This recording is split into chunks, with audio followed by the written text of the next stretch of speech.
شیطان نے نمازی کے لیے اندھیرے راستے کو کیوں روشن کیا؟ بسم اللہ الرحمن الرحیم، نحمدہ و نصلی علی رسولہ الکریم، اما بعد۔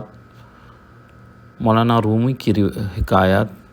ایک شخص مسجد میں نماز ادا کرنے کے لیے اندھیری رات میں گھر سے نکلا۔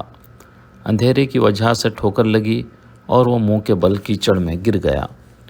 کیچڑ سے اٹھ کر وہ گھر واپس گیا اور لباس تبدیل کر کے دوبارہ مسجد کی طرف چل دیا۔ ابھی چند قدم ہی چلا تھا کہ دوبارہ ٹھوکر لگی اور وہ دوبارہ کیچڑ میں گر گیا۔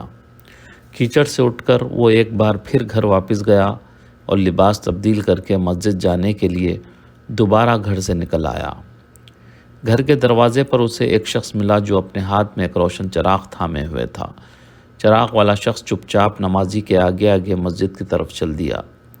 اس بار چراغ کی روشنی میں نمازی کو مسجد تک پہنچنے میں کسی دشواری کا سامنا نہ کرنا پڑا اور وہ بخیریت مسجد تک پہنچ گیا۔ مسجد کے دروازے پر پہنچ کر چراغ والا شخص رک گیا۔ نمازی اسے وہیں چھوڑ کر مسجد میں داخل ہو گیا اور نماز ادا کرنے لگا۔ نماز سے فارغ ہو کر وہ مسجد سے باہر آیا تو اس نے دیکھا چراغ والا شخص اس کا منتظر ہے تاکہ اسے دوبارہ چراغ کی روشنی میں گھر تک چھوڑ آئے۔ جب نمازی گھر پہنچ گیا تو نمازی نے اس اجنبی سے پوچھا، آپ کون ہیں؟ اجنبی بولا، سچ بتاؤں تو میں ابلیس ہوں۔ نمازی کی حیرت کی انتہا نہ رہی۔ اس نے پوچھا، تجھے تو میری نماز رہ جانے پر خوش ہونا چاہیے تھا، پھر تو چراغ کی روشنی میں مجھے مسجد تک کیوں لایا؟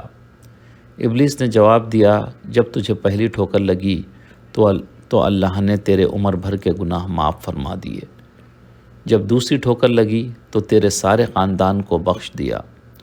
مجھے فکر ہوئی کہ اب اگر تو ٹھوکر کھا کر گر گیا تو کہیں اللہ تیرے سارے گناہوں کی مغفرت نہ فرما دے، اس لیے چراغ لے کر آیا ہوں کہ تو بغیر گرے مسجد تک پہنچ جائے۔